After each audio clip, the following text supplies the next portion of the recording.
तो यहाँ पे एक एलजी इन्वर्टर की पीसीबी है और इसका मैंने कनेक्शन भी कर दिया है। वायरिंग के साथ में आया था तो यहाँ पे मैंने ये भी कनेक्ट कर दिया है। तो यहाँ से बाईपास होकर के थर्मोस्टेट के ज़रिए फिर सप्लाई 230 की यहाँ आती है। ये रेगुलेटर पे यानी इस आईसी के ज़रिए स्विचिंग होगी तो 15 वोल्ट बनेगा, जो कि इसके इस तरफ वाली पिन पे इनपुट होगी और इधर से आउट 5 वोल्ट निकलेगा जो माइक्रो कंट्रोलर को सप्लाई जाएगी। तो यहाँ पे ये समस्या है कि ये पीसीबी बिल्कुल ही चालू नहीं हो रही है और सप्लाई जबकि है, तो मैं सप्लाई भी दिखा देता हूँ। तो यहाँ पे मैं लगा के रखा हूँ और यहाँ पे देखिए तो 5 वोल्ट की सप्लाई है। अब इसे चालू होना चाहिए लेकिन नहीं हो रही है।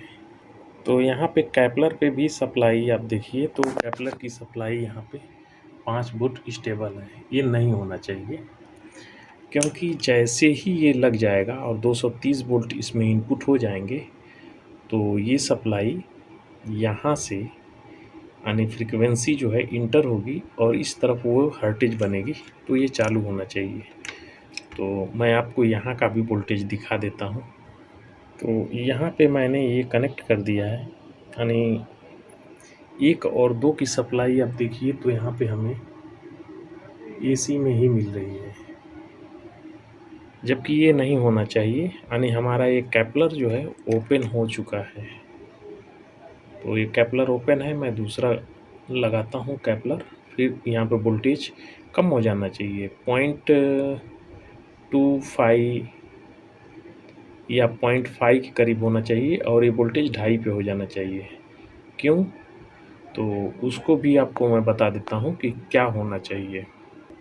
तो यहाँ पे आप देखिए जो फ्रीक्वेंसी यहाँ पे आपको दिख रही है डॉट डॉट 50 हर्टेज, ये यहाँ पे मिल रही है और वो चीज़ अब यहाँ पे हमें मिलनी चाहिए। तो यहाँ पे देखिए मैंने लगा दिया और ये सप्लाई इस तरह से है, बिल्कुल स्टेबल हो गई है। तो ऐसा नहीं होना चाहिए। अब माइक्रो कंट्रोलर भी ख़राब रहे, कुछ भी हो जाए, लेकिन ये चीज़ अब 100% यहाँ पे होना चाहिए। तो सबसे पहले मैं इस माइक्रो का इसको निकालता हूँ और दूसरा लगा लेता हूँ, फिर ओरिजिनल एक्चुअल क्या होनी चाहिए वो भी आपको दिखा देता हूँ। तो यहाँ पे मैंने दूसरा कैपलर लगा दिया। अब आपको मैं वोल्टेज और उसकी जो फ्रीक्वेंसी होती है वो कैसे इंटर हो रही है वो भी आपको दिखा देता हूँ। तो यहाँ पे मैं लगा के रखा हूँ और अब देखिए वही जो स्टेबल थी अभी वो 50 हर्ट्ज की फ्रीक्वेंसी जो है यहाँ भी बनने लगी। अब इस तरफ की बात करते हैं तो यहाँ पे भी वही हमें मिलेगी, लेकिन इसका अब वैल्यू कम हो जाएगा। उसके पीछे का कारण ये है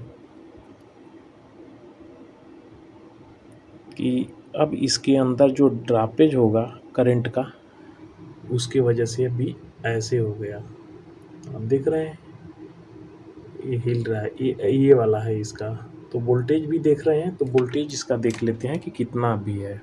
तो जो हमारे 5 वोल्ट थे, वो अभी 2.5 वोल्ट में कन्वर्ट हो गए क्योंकि अभी फ्रीक्वेंसी उसकी चलने लगी। अब इस तरफ वही देख लेते हैं वोल्टेज। तो यहाँ पे आप देखिए तो 0.5 वोल्ट के करीब हो गया, क्योंकि वो तो होना ही है। अब ये कंप्रेसर कुछ देर के बाद इसे चलना चाहिए, तो अब हम वेट करेंगे। जब भी फ्रीक्वेंसी और हर्टेज की बात होती है तो लोग उसे पसंद नहीं करते हैं। जो सीखने वाले हैं वो भी उसको बोले तो याद ही नहीं रखेंगे, उसकी ज़रूरत भी नहीं समझते हैं। जबकि यहाँ पे जितना भी होता है, जो भी इसके अंदर है इस तरह का, तो सब उसी का खेल है। और उसको मिस कर देने का मतलब कि यहाँ पे आपको वो चीज़ परेशान करके रखेगा। तो वही ऐसे ही छोटी-छोटी जो जानकारी होती है इंटरनली जो है, ये बहुत आपको याद रखना होगा। समझना होगा कि ये कैसे है, क्यों है, तो इसका क्या असर होगा।